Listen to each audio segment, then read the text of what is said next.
इन regimental हिजामा therapy यूनानी विभाग के तत्वाधान में आयोजित आज इस हमारे सेंटर के इस शुभारंभ के अवसर पर मंचासीन हमारे भरतपुर के प्रथम नागरिक मेयर श्री अभिजीत कुमार जी, यहाँ की पीएमओ श्रीमती जिज्ञासा सानी जी, डायरेक्टर फैयाज जी, शौकत अली जी, हमारे ब्लॉक अध्यक्ष श्री दयाचंद पचौरी जी, श्री दीनदयाल जी, प्रधान प्रतिनिधि हमारे सतीश सोगरवाल जी, जगदीश बंजी जी, विनोद गुप्ता जी, मदेरणा जी, योगेन डागोर जी, राजेंद्र स्वारस्वत जी, महेश कैन जी, मुकेश पार्षद जी, अभिषेक तिवारी जी, डॉक्टर लोकपाल जी, बलबीर सिंह पुराने सरपंच साहब, हमारे मौला साहब, मैं मौला ही कहता हूं उनसे, हाँ और नदीम सिकंदर हमारे पार्षद, गुल्लू खान जी, मुश्ताक अहमद जी, हमारी होम्योपैथी की डिप्टी डायरेक्टर, नाम मैं भूल गया तुम्हारा, क्या नाम है? हाँ, बसना खटाना जी, घर की हमारी बहू है ये, डॉक्टर महेंद्र सिंह जी की पुत्र वधू है। बहुत सारे नाम है, महबूब खान है, हमारे शैलेश पाराशर जी भी हैं, और कोई पार्षद तो नहीं रहा, रणवीर सिंह फौजदार बैठे हुए हैं, हाँ, राजेश वाल्मीकि जी भी बैठे हुए हैं, श्रीमती खंडेलवाल हमारी कॉलेज की प्रिंसिपल जो है, आयुर्वेद कॉलेज की प्रिंसिपल हैं। भाइयों और बहनों, विवाह साथियों,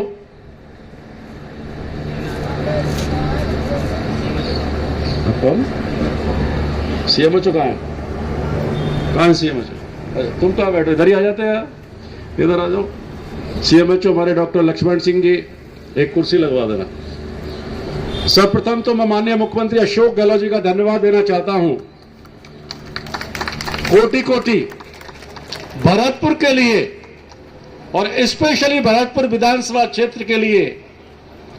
हमारे हनीम खान जी बैठे हुए, हमारे पूर्व साथी, शिक्षक साथी है हमारे।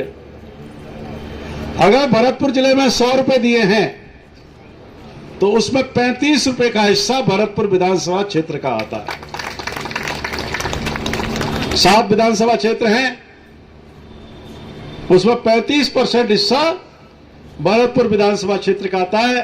तो मैं पूरी प्रदेश के लोकप्रिय मुख्यमंत्री को मेरी अपनी समझ सरदारी की ओर से और मैं स्वयं व्यक्तिगत तौर से कोटि कोटि धन्यवाद देना चाहता हूं कि वर्षों से जो भरतपुर विधानसभा क्षेत्र उपेक्षित महसूस करता था, उसको पहली बार लगा कि राजस्थान सरकार में कोई भरतपुर विधानसभा क्षेत्र का भी बजट का हिस्सा इसमें होता है।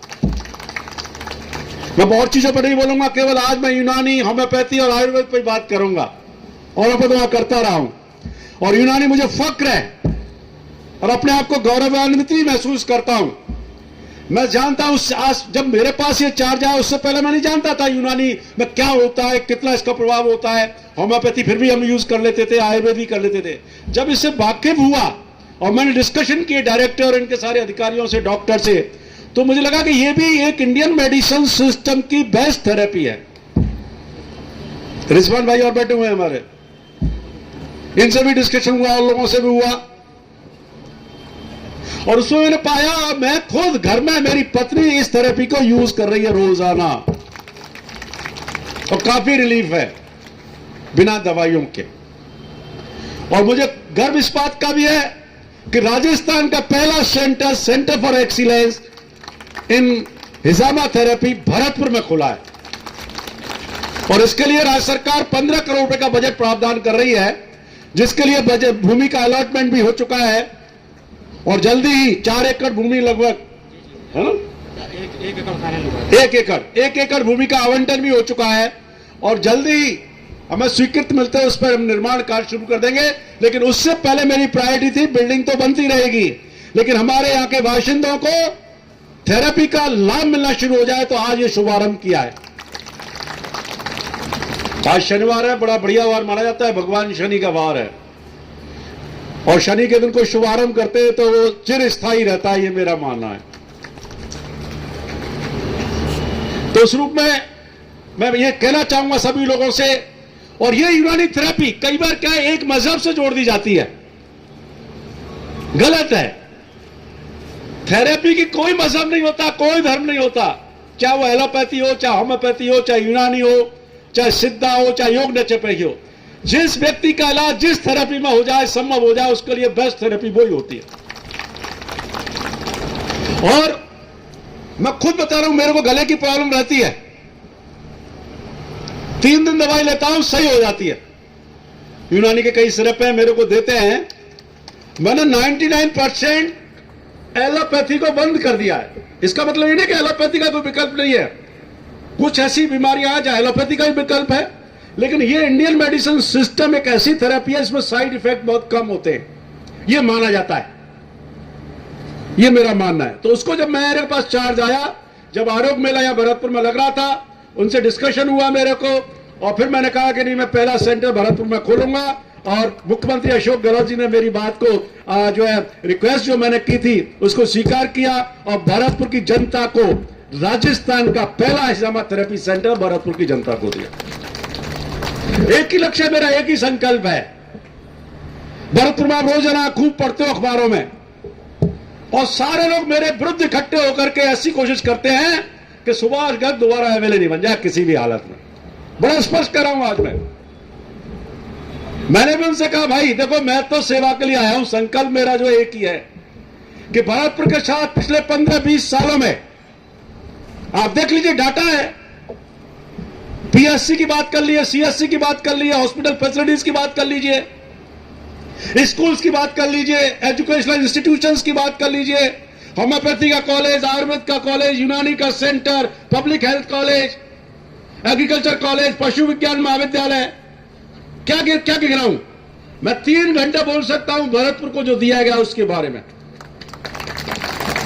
सौंदर्यीकरण 25 करोड़ का चालू है। सीएफसीडी निश्चित रूप से जब काम शुरू होता है तो प्रॉब्लम्स होती है, पानी को रोकना पड़ता है, बरसात आ जाती है, फिर रुक जाता है काम।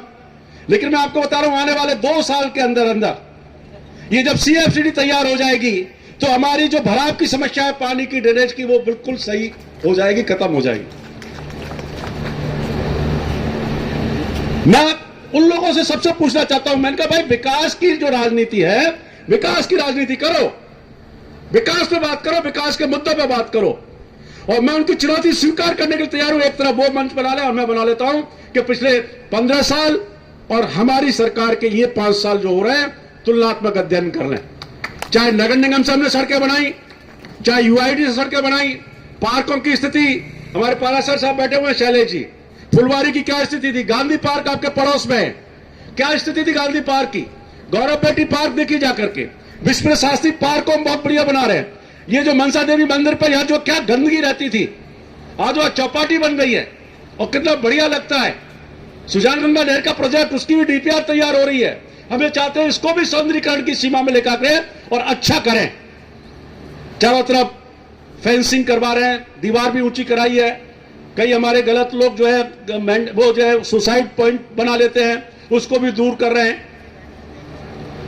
तो मेरा तो मकसद यही है। मेयर साहब बैठे हुए हैं, नगर निगम, नगर और यूआईटी, पीडब्ल्यूडी के माध्यम से हम काम कर रहे हैं। ये सारी चीज का जो मकसद है कि भरतपुर को हमें बदलना है, भरतपुर को एक नया शहर, नया भरतपुर बनाने की ओर बढ़ रहे हैं।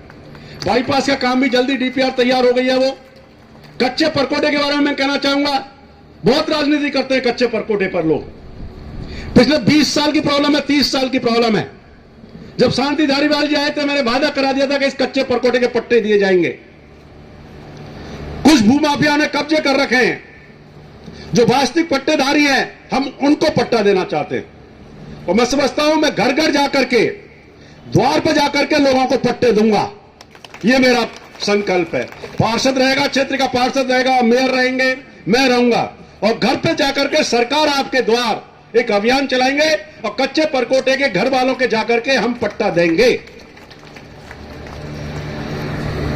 कई तरह की वो करते हैं। तो मैं तो यही कहना चाहूंगा भाई और बहनों कि मेडिकल का और एजुकेशन 2 ऐसे इंस्ट्रूमेंट हैं जिससे सोसाइटी का ट्रांसफॉर्मेशन होता है, और मेरी प्रायोरिटी में वो ही है।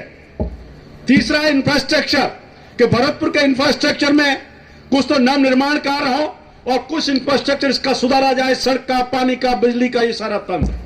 बिजली के तंत्र को सुधारने के लिए 400 केवी का जीएसएस जो कुमेर में बनेगा, 132 का तैयार हो रहा है, जल्दी शिलान्यास लोकार्पण हो रहा है।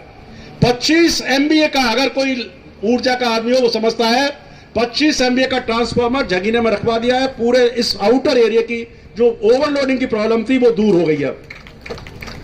33 केवी के चारों हमारे जो सेंटर वो 132 से इंटर चेंज होता है, इंटरकनेक्शन करते हैं, वो 5-7 दिन में हम शुरू कर देंगे। तो ये बार बार लाइट जाती है, ट्रिप होती है, ग्रामीण क्षेत्र में विशेष रूप से वो खत्म हो जाएगी। अभी जल्दी हम 33 केवी का इधर सेक्टर 13 में वह जीएसएस का शिलान्यास कर रहे हैं, लोकार्पण कर रहे हैं, 5-7 दिन में कर देंगे। तो आसपास सेवर की जो प्रॉब्लम है और इसके आसपास के लोगों पर वो दूर हो जाएगी। और अब बात रही 13 सेक्टर की, कब की स्कीम थी 13 सेक्टर की? यूआईटी ने गलती करके गलत काट दी गई थी, उसको ठीक करवाया है और आने वाले मुश्किल से मैं सोचता हूं 10-15 दिन में 13 सेक्टर के भी पट्टे दिए जा रहे हैं। कई चीजों में समय लगता है। मैं तो इस मन से इतना ही कहना चाहूंगा और भाई बहनों को, सब सरदारी को बधाई देना चाहूंगा कि आज इस सेंटर का जो शुभारंभ किया गया, इसी के अधीन होम्योपैथी की भी सुविधाएं यहीं शुरू कर दी हैं, एक ही छत के नीचे। इसका भी एक होम्योपैथी का कॉलेज खुलने वाला है। हमने भारत सरकार से भी अनुरोध किया है, 16 करोड़ का प्रोजेक्ट दिया जिसमें 50% हमारा हिस्सा होगा, 50% केंद्र सरकार का होगा। वो स्वीकृति अगर जल्दी आ जाती है तो उसका भी हम जल्दी शिलान्यास कर रहे हैं। आयुर्वेदिक कॉलेज का भी होने वाला।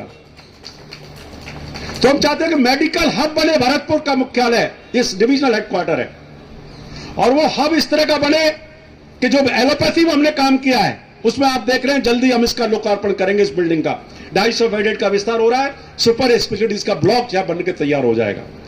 हमारे गरीब आदमी को, आम आदमी को जयपुर नहीं जाना पड़ेगा। मुख्यमंत्री चिरंजीवी स्वास्थ्य बीमा योजना, दुर्घटना बीमा योजना, आप रजिस्ट्रेशन कराएं, लाखों लोगों को राहत मिल रही है। फ्री इलाज, फ्री जांच, एमआरआई आप फ्री कराइए, जिसको भी डॉक्टर लिख के देगा, जिज्ञासा जी एमआरआई हमारे यहां फ्री होती है। पीपीपी मॉडल पे हमने कांटेक्ट कर रखा है। सीटी स्कैन की सुविधाएं और आने वाले समय में